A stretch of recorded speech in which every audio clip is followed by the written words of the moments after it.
Be sober, be vigilant, because your adversary, the devil, walks about like a roaring lion, seeking whom he may devour.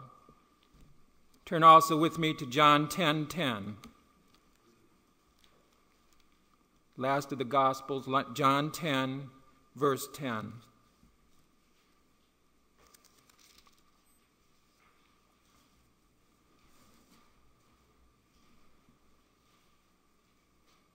The thief does not come except to steal, to kill, and to destroy. I have come that they might have life, and that they might have it more abundantly.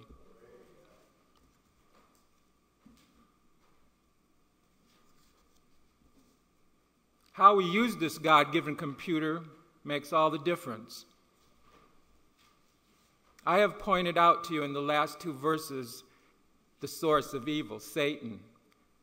Yet the Bible tells another story, and it says, "For God so loved the world that he gave his only begotten Son, that whosoever believeth in him should not perish, but have everlasting life." So we have evil and good, Christ and Satan. A great controversy that is being played out, and in which we are taking perhaps, are part of it to see what's happening. In Psalm 145, 18 and 19, it says, "The Lord is nigh unto all them that call upon him, to all that call upon him in truth. He will fulfill the desire of them that fear him. He also will hear their cry and will save them." Now,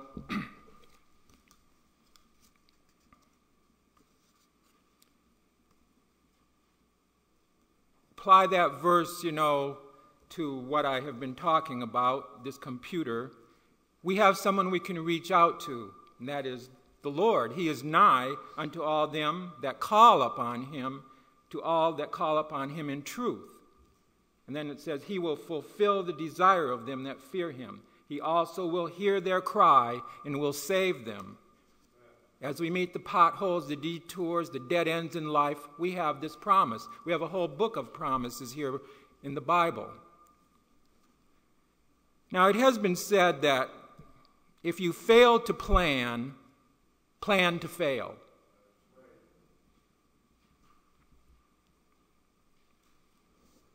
If we do not boot up this God-given computer, when we hit the potholes, detours, and dead ends, danger lurks.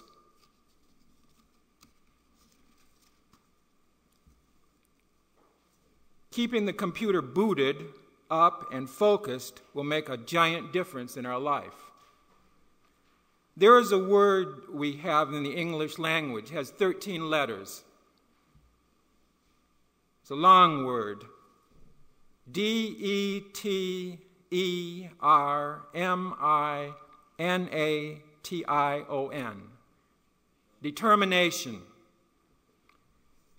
Just what does that mean? I looked up what Webster had to say about it, and he says, the power of or habit of deciding definitely and firmly. If you have determination, you are making a definite decision, a firm decision.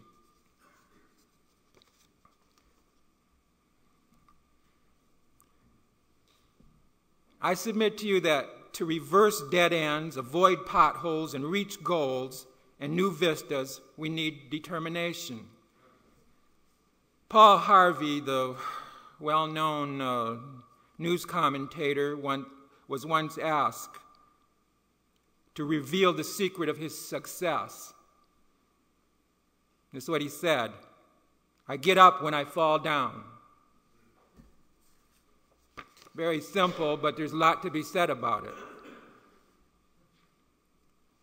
Everybody recognizes that Ludwig van Beethoven was a musical genius, but few realize the adversity he had to overcome to achieve greatness. In his 20s, Beethoven began to lose his hearing because he couldn't feel the music as he once had. On one occasion, he said his fingers became thick. His hearing problems haunted him into the middle years of his life. but he kept it a guarded secret. By the time he reached the 50s, Beethoven was completely deaf. But he refused to give up. He was once overheard shouting at the top of his voice, "I will take life by the throat." Many of his biographers believe the only reason Beethoven remained productive for so long was this determination.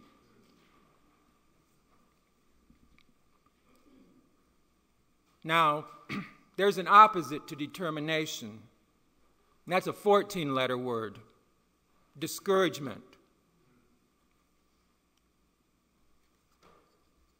Discouragement is dissatisfaction with the past, distaste for the present, and distrust of the future. It is ingratitude for the blessings of yesterday, indifference to the opportunities of today, insecurity regarding strength for tomorrow. It is unawareness of the presence of beauty, unconcern for the needs of our fellow man, and unbelief in the promises of old. It is impatience with time, immaturity of thought, and impoliteness to God.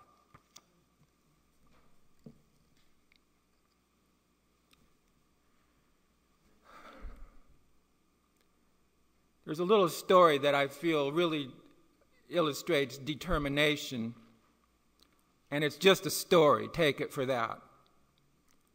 A young fellow wanted to be a star journalist, but he lived in a small town. Not much possibility there. One day, the dam upstream broke, and the town was flooded. He got in a rowboat and headed out to look for a story. He found a lady sitting on her rooftop. He tied up the boat and told her what he was after. They both watched as various items floated by. She says, "Now there's a story." "No, that's not a story," he said. Finally, a hat floats by and does a 180-degree turn, goes upstream a ways, and then another 180-degree turn. The fellow said, "There's a story." "Oh, no, that's not a story. That's my husband, Hayford. He said that he was going to mow the lawn come hell or high water." Obviously, it's just a story, but I think it really makes a good point. Determination is sticking to something no matter what.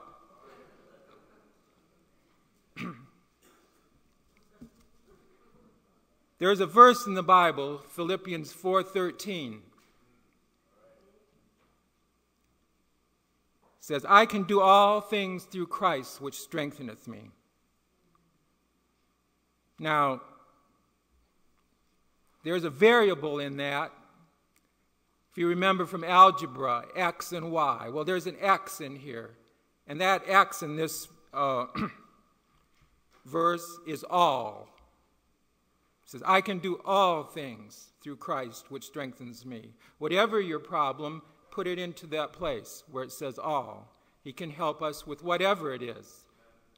Physical ailments, spiritual ailments, financial ailments, whatever it is, that all fits into there. But the thing is, the rest of the equation, do I have to do that by myself, or can I? No, I can't. This verse makes it clear. I can do all things through Christ who strengthens me. I can't do it alone. Just cannot do it alone. And so often, that's what we try to do. We try to fix it ourselves, and when all fails, then we let God. Each one of us, what we want to do is to learn to wait on God to show us what to do day by day.